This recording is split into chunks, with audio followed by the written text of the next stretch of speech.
Bismillahirrahmanirrahim. Assalamualaikum warahmatullahi wabarakatuh. Saya Ardi Herman Marzi. Berita utama 9 Safar.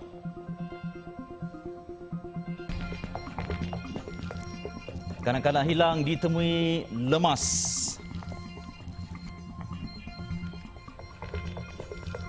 Juga Pulau Langkawi kembali bernyawa.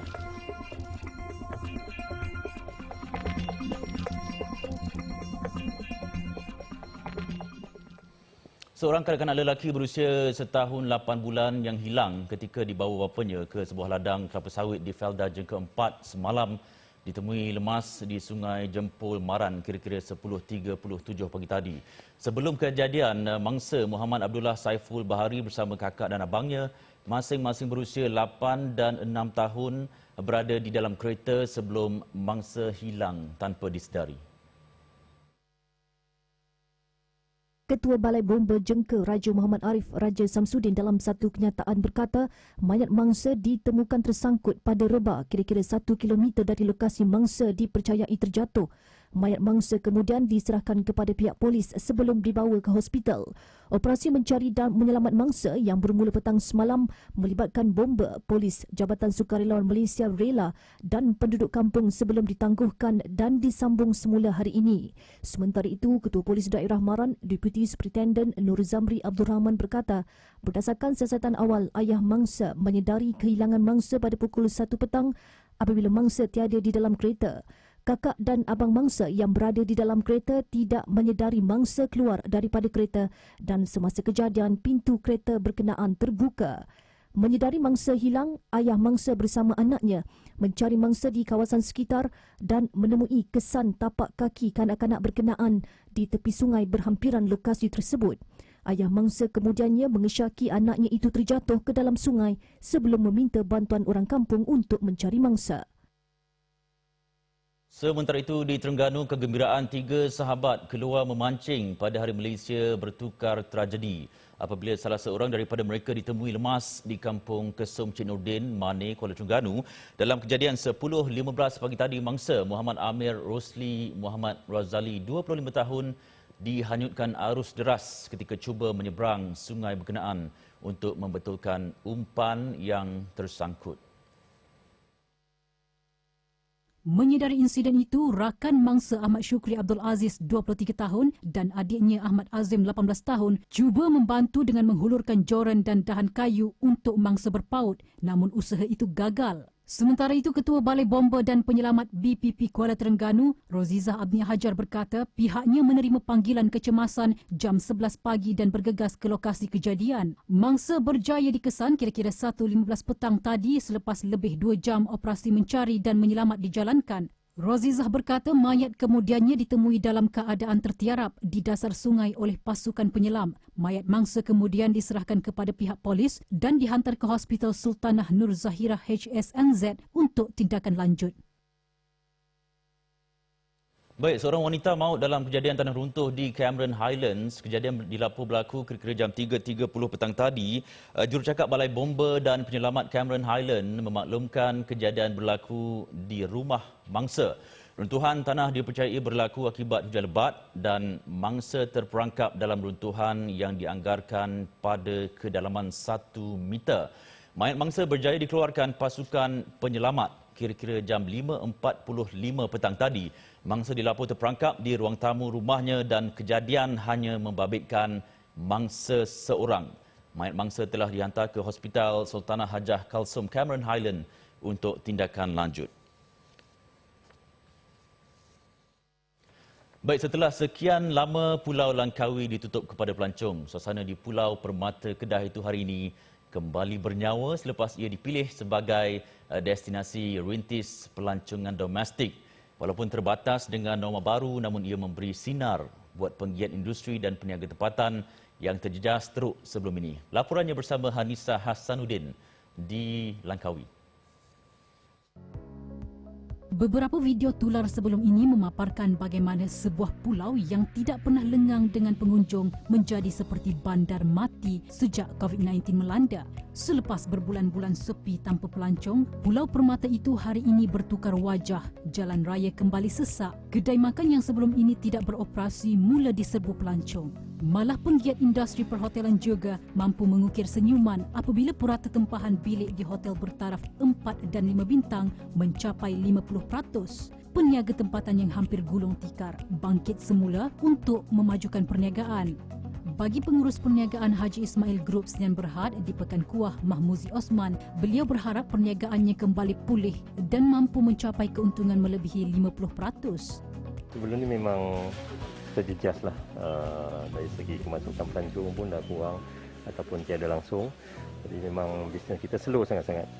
Jadi dengan adanya pembukaan Langkawi semula ni, alhamdulillah kita bersyukur sangat-sangat dan kita sasarkan akan ramai pengunjung yang akan masuk ke HIG ni. InsyaAllah mungkin akan naik lebih pada 50% jualan sales kita. Tinjauan saya di Pantai Cenang mendapati lokasi tersebut sudah mula dikunjungi orang ramai sejak jam 10 pagi. Namun apa yang dapat diperhatikan setakat ini, pengunjung mematuhi prosedur operasi standard SOP termasuklah menjaga penjarakan sosial. Setelah berbulan-bulan sunyi, akhirnya Pulau Permata Kedah ini telah menerima pelancong semula dan sudah pasti ramai yang berpusu-pusu untuk melancong di sini. Namun di dalam keseronokan itu, jangan pernah mengabaikan segala SOP yang telah ditetapkan kerajaan untuk menjadikan Langkawi ini sebagai contoh supaya lebih banyak pusat pelancongan dibuka. Hanisa Hasanuddin, Berita Al-Hijrah. Sementara itu, pintu masuk ke Langkawi menerusi Terminal Feri Kuala Perlis dikawal ketat pihak berkuasa bagi memastikan setiap pelancong mematuhi SOP. Mereka perlu mengemukakan surat rentas negeri, bukti menerima 2 dos suntikan vaksin serta keputusan ujian saringan COVID-19. Tinjauan pagi tadi mendapati orang ramai mula memenuhi terminal seawal jam 7 pagi dan kebanyakannya belum melakukan ujian saringan. Mereka dikehendaki berbuat demikian di kaunter pemeriksaan di terminal dan ia mengambil masa yang lama sebelum mereka dibenarkan masuk ke Pulau Langkawi. Mereka tidak sekali akan dapat lolos sebab kita ada 3-4 lapisan untuk buat lapisan. Di mana lapisan yang pertama adalah dilaksanakan oleh pihak KKM. Mereka akan pastikan semua akan melalui pihak pemeriksaan yang test COVID tadi. Lepas tu akan melalui pihak PDNM dan juga yang last kali kita akan buat pemeriksaan di dalam feri. Mulai esok, setiap pelancong yang ingin ke Langkawi dan tidak mempunyai keputusan saringan COVID-19 tidak dibenarkan menaiki feri dan perlu melakukan pemeriksaan sendiri. Bagi pengunjung, peluang melancong di Pulau Bebas Cukai ini telah dinantikan sekian lama walaupun perlu melalui norma baharu. Ada pergi jalan-jalan, so macam bila ada peluang ni just gerak je lah, lagipun dah vaksin semua kan. Untuk apa kelusukan ni, untuk apa? Untuk releasekan tekanan kerja ke? Tu pun satu juga. Satu lagi sebab dah lama sangat duduk rumah, so macam tak tahu nak buat apa. Kalau ikut SOP memang bagus lah sebab dia membantu kita untuk membendung COVID lah. Jadi nampak kenyang sikit lah, tapi alhamdulillah lah bila semua ikut, insyaAllah kita dapat bendung yang lebih baik lah. Semalam, Menteri Pelancongan Seni dan Budaya Datuk Seri Nancy Shukri berkata, semua pelancong diwajibkan menjalani ujian pengesahan COVID-19 sebelum dibenarkan masuk ke Pulau Langkawi bagi mengekang penularan jangkitan COVID-19. Pelancong yang didapati positif COVID-19 sebelum berlepas ke Pulau Langkawi boleh menangguhkan percutian tanpa dikenakan sebarang bayaran. Menurut Menteri Pelancongan Seni dan Budaya Datuk Seri Nancy Shukri, ketetapan itu dibuat susulan perbincangan pihaknya bersama syarikat penerbangan serta perkhidmatan penginapan berdaftar. Tetapi ada dekat airport tu katalah mereka sudah beli tiket, mereka sudah booking dia punya tu, itu sudah diuruskan semua. Pihak airlines akan membenarkan mereka untuk defer, menangguhkan dia punya trip untuk datang. Dia masih boleh datang. Pihak hotel yang kita dah bincang dengan pihak Malaysian Association of Hotels, mereka yang berdaftar dengan hotel Malaysian Association Hotels ini, mereka juga membenarkan ianya ditangguhkan, ya. Bagaimanapun penangguhan tersebut tertakluk kepada terma dan syarat daripada syarikat penerbangan serta syarikat penginapan yang dipilih individu tersebut. Beliau berkata demikian kepada media selepas melancarkan majlis MyCraft Shop di Kompleks Kraft Langkawi petang tadi. MyCraft Shop merupakan platform membeli belah produk kraft tempatan secara dalam talian yang dilihat mampu membantu usahawan kraft di Malaysia meneruskan kehidupan ketika pandemik berkonsepkan Global Rich Local Identity. MyCraft Shop menawarkan maklumat berkaitan rantaian industri kraft merangkumi produk, rekaan produk, bahan mentah serta maklumat yang berkaitan industri kraft negara. Terdapat lebih 20,000 produk kraft daripada 602 usahawan berdaftar yang mempromosikan hasil kraft mereka menerusi platform tersebut. Bersempena sambutan Bulan Kebangsaan serta Hari Malaysia, MyCraft Shop menyediakan pelbagai voucher dan potongan harga untuk dinikmati pembeli. Platform MyCraft Shop boleh dilayari menerusi laman web www.mycraftshopee.com. Draft ketetapan baru berhubung prosedur operasi standard SOP berkaitan solat berjemaah di masjid dan surau dimuktamadkan Jabatan Kemajuan Islam Malaysia JAKIM untuk dijadikan panduan kepada semua negeri. Menteri di Jabatan Perdana Menteri Hal Ehwal Agama, Senator Idris Ahmad berkata perkara itu diputuskan menerusi mesyuarat jawatankuasa Muzakarah Khas Majlis Kebangsaan bagi Hal Ehwal Agama Islam Malaysia MKI yang diadakan semalam. Bagaimanapun menurut Idris, prosedur pelaksanaan termasuk kuota jemaah tertakluk kepada kuasa badan agama negeri dan JAKIM hanya berperanan sebagai penyelaras dan penanda aras dalam menyediakan draft ketetapan. Kerana soal agama ni soal negeri. Sebab tu silap lah. Kadang-kadang netizen marah ni apa ni? Menteri PAS ni. Masjid tak boleh datang ramai. Ini bukan tugas. Kita tak boleh campur tu urusan agama ni. Kita kena hormat. Itu adalah merupakan bidang kuasa negeri. JAKIM hanyalah penyelaras saja. Laras, pihak saya hanya melaraskan saja. Kita beri pandangan.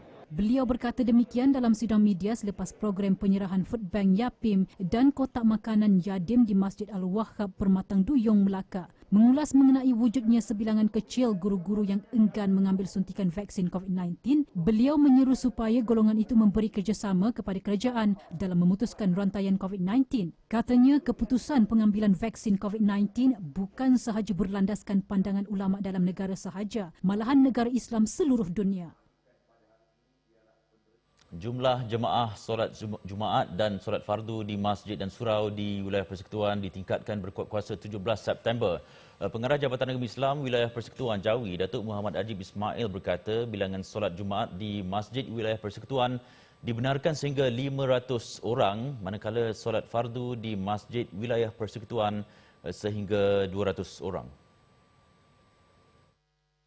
Jelas Datuk Muhammad Ajib, had jemaah bagi solat Jumaat di Masjid Zon dan Masjid Karyah pula ialah seramai 250 orang. Surau Jumaat sehingga 150 orang, surau kebenaran khas Jumaat 100 orang, manakala surau Jumaat di projek Perumahan Rakyat PPR dan Perumahan Awam Dewan Bandaraya Kuala Lumpur di BKL seramai 80 orang. Bagi solat fardu pula, had jemaah di Masjid Zon dan Masjid Karyah dibenarkan seramai 100 orang, surau Jumaat 50 orang, surau kebenaran khas Jumaat 50 orang, manakala surau PPR dan Perumahan Awam di BKL 40 orang. Sementara itu, Datuk Muhammad Ajib memaklumkan had jemaah di wilayah Persekutuan Labuan yang kini berada di fasa 4 Pelan Pemulihan Negara ialah separuh kapasiti sebenar masjid dan surau, manakala solat fardu dibenar mengikut keluasan Dewan Solat Utama. Selepas ini, bantuan wang ihsan naik kepada RM1,000.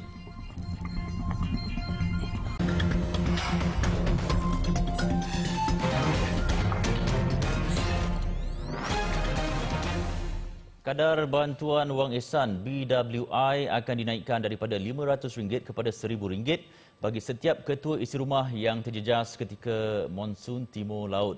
Perdana Menteri Datuk Seri Ismail Sabri Yaakob berkata bantuan tersebut juga layak untuk disalurkan kepada mangsa-mangsa bencana lain yang diisytiharkan oleh Jawatankuasa Pengurusan Bencana Pusat, JPBP. Perdana Menteri berkata peningkatan bantuan itu membuktikan keprihatinan kerajaan terhadap mangsa bencana. Inisiatif itu dijangka meringankan beban lebih 39,100 ketua isi rumah. Ujarnya pemberian bantuan itu bukan satu bentuk pempasan atau ganti rugi kepada mangsa tetapi untuk mengurangkan beban yang ditanggung. Selain BWI, Datuk Seri Ismail Sabri turut mengumumkan peruntukan perbelanjaan operasi Monsun Timur Laut berjumlah 9.5 juta ringgit untuk membantu kerajaan negeri bagi memastikan kebajikan rakyat terus dipelihara. Walaupun berdepan tugas yang mencabar, Hari Malaysia tetap disambut meriah oleh sukarelawan serta petugas di Pusat Pemberian Vaksin PPV Mega Mid Valley Johor Bahru. Ia sekaligus menggambarkan semangat keluarga Malaysia yang harmoni walaupun terdiri daripada pelbagai bangsa dan agama. Turut berkumandang lagu negaraku yang dinyanyikan petugas dan juga penerima vaksin. Suasana pagi di PPV berkenaan diceriakan dengan tarian zapin oleh 20 sukarelawan MyVac serta alunan muzik oleh kumpulan buskers yang dalam masa sama menghiburkan penerima vaksin. Tahun ini merupakan tahun kedua kita meraihkan Hari Malaysia dalam situasi pandemik COVID-19 dan bagi untuk menyemarakkan rasa cinta pada negara. Semangat perpaduan turut ditonjolkan dalam kalangan petugas apabila mereka mengenakan pakaian tradisional pelbagai kaum. Rasa sangat gembira, tempat ini pun sangat meriah. Ini pakai baju bangsa orang Melayu pun ada sangat gembira lah. Macam sekarang kan macam kita dalam kuarantin macam gini kan, macam situasi macam gini, rasa macam gembira lah, boleh macam kita celebrate kita punya Hari Malaysia dengan kawan-kawan kita. Saya rasa gembira sangat dapat opportunity ini celebrate Malaysia dekat sini. Kalau tak kat rumah je macam sedih kan, sebab Malaysia ni kita kena bangga lah as a Malaysian. Ya, happy sangat, syukur sangat dan ya menghibur sangat dapat nampak tarian zapin semua. Ya. Sejak dibuka pada Julai tahun lalu, PPV ini telah memberi suntikan vaksin COVID-19 kepada 225,000 penerima termasuk 1,500 penerima pada hari ini.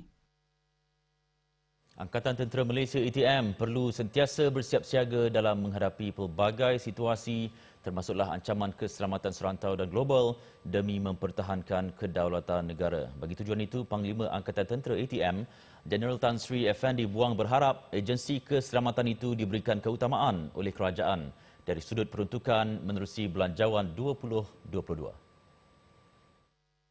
Sekarang ni ada dua, OE dengan DE lah, Operational Expenditure dengan Development Expenditure. Operational Expenditure ni adalah untuk menentukan bahawa kesiapsiagaan kita harian ini adalah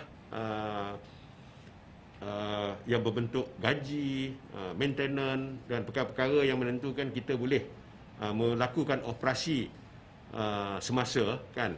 Perkara ini saya rasa patut dikekalkan ya. Sebab apa?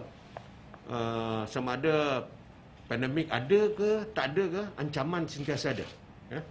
Oleh demikian we cannot ataupun kita tidak boleh kata orang sebagai satu alasan kan, duit tak ada kita tak boleh nak lakukan apa-apa kan. Saya berharap kerajaan dapat memberi kita keutamaan di segi ini. Perbelanjaan itu termasuklah penyelenggaraan aset dan perolehan baru gantian aset. Sementara itu, peruntukan juga diperlukan untuk membantu petugas SJR, kemudahan perubatan dan bantuan logistik kepada pihak berkuasa awam. Tan Sri Effendi juga turut menyuarakan kebimbangan terhadap anggota tentera yang akan menamatkan perkhidmatan dan kemudian tergolong dalam kategori B40 berikutan peningkatan kos sara hidup ketika ini. Kementerian Pertahanan dan ATM juga sedang melihat kaedah penyelesaian secara holistik dan tidak hanya bergantung kepada peruntukan yang disalurkan kerajaan, sumbangan dan ihsan oleh syarikat dan juga orang perseorangan. Sel Tisu Teknologi Sendirian Berhad, Cellora melancarkan set penjagaan kulit White Series terbaru yang berasaskan Human Stem Cells. Formula kecantikan Collagen Inducing Growth Factor CIGF yang terkandung dalam kebanyakan produk Cellora dicipta khas oleh firma kejuruteraan tisu pertama di Malaysia bagi membantu pengguna untuk mendapatkan kulit wajah yang sihat. White Series mempunyai beberapa rangkaian set yang membantu mengatasi masalah kulit wajah seperti jerawat, jeragat, kendur dan kulit kering. Ia mendapat sambutan memberansangkan sejak diperkenalkan Julai lepas. Atas dasar kita nak tangani banyak masalah skin, masalah kulit, kita hasilkan white series yang boleh secara objektif menyelesaikan dan menambahbaikkan masalah kulit berjerawat, kulit berjeragat, kulit berminyak dan juga kulit yang kering dan juga kulit yang kusam dan kendur. Selain membantu orang ramai memiliki kulit sihat dan cantik, Selora juga membuka peluang perniagaan kepada ejen maupun stokis kepada mereka di luar sana untuk menjana pendapatan. Bolehlah join kita sebagai partner, menjadi dropship ataupun ejen kita. Boleh juga jadi stokis dan juga master stokis. Kami akan bantu anda semua dan anda boleh bantu lebih ramai orang untuk sama-sama mendapat benefit manfaat daripada penggunaan skincare kita. Bersempena sambutan Hari Malaysia, Selora menawarkan promosi Hari Malaysia Celebration menerusi 3 tawaran menarik dengan penjimatan sehingga 29% bermula 15 September 2021 sehingga 30 September. Layari web www.selora.com untuk maklumat lanjut. Individu yang berminat untuk menjadi rakan niaga ejen Selora boleh layari www.capai10kpertamaanda.com atau WhatsApp ke 019-806-3009.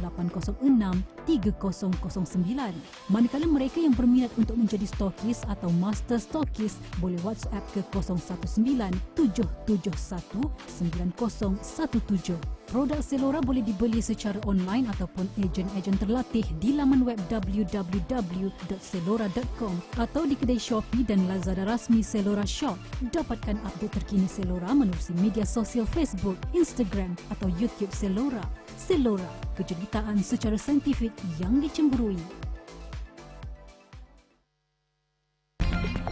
Selepas ini, 2 terbunuh gempa bumi di China.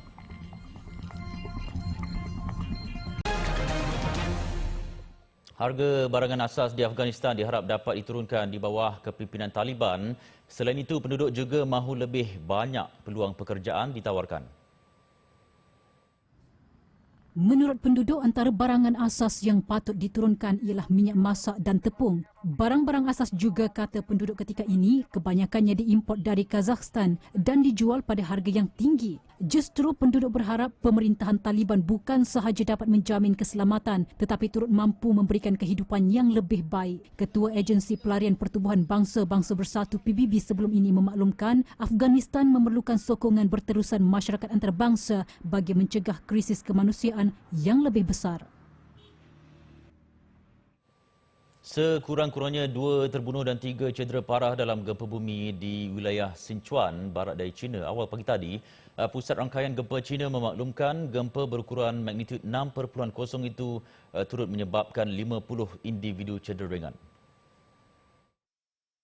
Gegaran dilapor menyebabkan kira-kira 22 rumah runtuh dengan mangsa yang terperangkap di bawah runtuhan. Susulan kejadian, penduduk telah diminta untuk berada di luar kediaman sebagai langkah berjaga-jaga. Kesan gempa turut menyebabkan berlaku gangguan komunikasi di daerah terbabit. Anggota kecemasan telah dikerahkan ke lokasi gempa bagi membantu misi menyelamat. Pihak berkuasa di Sichuan juga memaklumkan kira-kira 62,000 rumah mengalami gangguan bekalan elektrik. Pada 2008, gempa kuat berukuran 7.9 magnitude menyebabkan 87,000 orang maut atau hilang. Baik, sejak bersiaran 11 tahun lalu, Berita Al-Hijrah telah melahirkan ramai muka baru dalam industri penyiaran. Bukan itu saja, pelbagai pengalaman diberikan kepada petugas media bagi merasai dunia wartawan sebenar dalam dan luar negara. Dari Sabah hingga ke Perlis, dari puncak gunung hingga ke lokasi bencana, perjalanan itu bukan mudah, kecil tapi ada. Sokongan antara satu sama lain membuatkan kami bertambah kuat. Ikuti coretan 11 tahun itu bersama Ketua Unit Editorial Berita TV Al-Hijrah Srifah Mustafa Al-Bakri.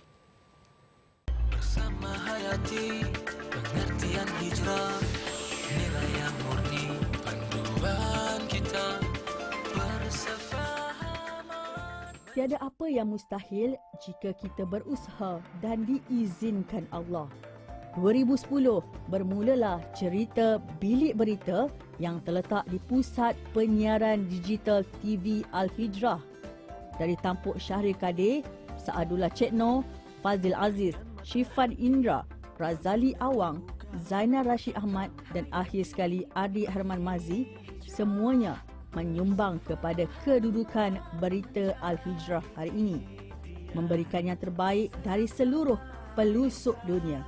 Tapi apa yang lebih istimewa adalah hubungan yang terbina di sini, pengalaman yang tidak boleh ditukar ganti dengan wang. Ada yang sudah meletakkan jawatan, namun hati masih merindui gelak tawa jerit pekik mereka yang pernah bersama-sama menggalas tugasan sebagai wartawan penyiaran dan penerbit. Tidak kurang juga mereka yang pernah melakukan latihan amali di bilik berita. Istilah anak emas atau pekerja istimewa tidak wujud. Jika salah, ditegur. Jika betul, dipuji. Pernahlah dikata, saat kamu sibuk mencari yang sempurna, akan hilang yang terbaik. Berbeza dengan stesen televisyen yang lain, TV Hijrah mempunyai pelbagai kelebihan. Yang paling ketara adalah kandungannya yang bersifat Islamik. Namun begitu, penambahan perlu dilakukan dari masa ke semasa bagi memastikan ia bersifat kontemporari dan diterima oleh masyarakat. Memang kalau nak bandingkan dengan newsroom di stesen yang lebih well established, Berita Al-Hijrah pada masa tu memang saiz dia agak kecil, tapi cara CEO dengan Head of News appreciate yang talent macam saya pada masa tu untuk kami discover dan explore news coverage mengikut forte masing-masing, sehingga kami dapat mengikuti dengan lebih rapat dan melihat sendiri krisis-krisis dan isu-isu berkaitan umat Islam di garisan krisis antarabangsa. Yang paling saya rindui ialah pengalaman-pengalaman sebegitu. Ia sebenarnya memberi kesan pada diri saya sendiri. Bagaimana saya dapat melihat dengan perspektif yang berbeza, dengan memberi saya persepsi yang lain daripada apa yang saya bayangkan, dan perkara-perkara itulah yang memberi kesan, yang memberi pengalaman yang cukup berharga, sehingga sampailah ketika ini saya masih lagi merindui saat-saat sebegitu ketika bersama Berita Al-Hijrah. Saya paling suka adalah di unit Berita Al-Hijrah menghasilkan sebuah berita yang sangat unik, fokus pada isu Islamik dan juga masyarakat, berbeza dengan berita-berita lain, dan itulah keunikan pada Berita Al-Hijrah sendiri. Apa yang saya rindukan di TV Al-Hijrah, saya rindukan suasana kekeluargaan yang diamalkan di sini. Penerbit, wartawan, juru kamera dan lain-lain semua memberi panduan dan tunjuk ajar kepada kami bagai satu keluarga. Selain itu, saya rindukan suasana kerja Islam yang dipraktikkan di TV Al-Hijrah. Keakraban itu membina persekitaran yang luar biasa. Patah tumbuh, hilang berganti. Mereka yang baru meneruskan legasi. Apa yang lebih kuat adalah semangat ingin menghasilkan yang terbaik. Cuba menyaingi mereka yang sudah lama menempa dalam dunia berita, namun dalam masa sama menjadi diri sendiri. Semoga Berita Al-Hijrah terus maju ke hadapan dan bukan sahaja daripada isu keagamaan tetapi juga isu-isu aduan daripada rakyat, dan semoga isu-isu yang diadukan kepada Berita Al-Hijrah dapat kami selesaikan.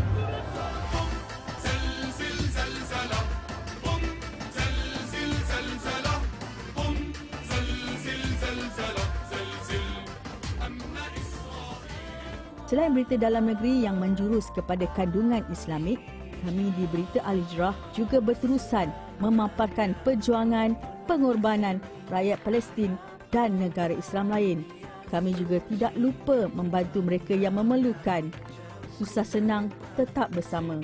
Jariah kecil yang diharap menolong sesama insan. Berada di tangga ketiga kedudukan berita dalam negara merupakan satu pengiktirafan, tetapi ia datang dengan tanggungjawab yang besar dan rintangan yang tinggi. Kami cuba untuk berada di semua platform. Terbaru Al-Hijrah Media, 3.5 juta tontonan direkodkan tahun lepas. Kami mungkin kecil berbanding pesaing lain, tapi kecil-kecil cili padi. Demi agama, bangsa dan negara, doakan Berita Al-Hijrah kekal relevan lebih 1000 tahun lagi. Dari segi persembahan, Berita Al-Hijrah telah melalui 5 kali perubahan imej. Untuk anda, kami berubah. Namun, tidak sesekali melupakan kenangan yang dicipta bersama sebagai keluarga Malaysia. Dalam mencari yang sempurna, jangan sampai hilang yang terbaik. Dalam kita meraihkan 11 tahun Berita Al-Hijrah, jangan lupa yang pernah berbudi. Dalam kita mengenang, jangan lupa kita mensyukuri apa yang ada. Sarifah Mustafa Al-Bakri, Berita Al-Hijrah. Syabas 11 tahun Berita Al-Hijrah. Baik, kami warga kerja TV Al-Hijrah dan seluruh rakyat Malaysia mengucapkan selamat Hari Angkatan Tentera Malaysia ATM kali ke-88 buat semua perwira dan prajurit ATM sentiasa bersepadu kedaulatan negara tanggungjawab bersama. Jadi sekian untuk malam ini. Terima kasih kerana menjadi penonton setia Berita Al-Hijrah dan teruskan menyokong kami. InsyaAllah kami tawarkan yang terbaik untuk anda. Saya Adi Herman. Assalamualaikum warahmatullahi wabarakatuh dan selamat malam.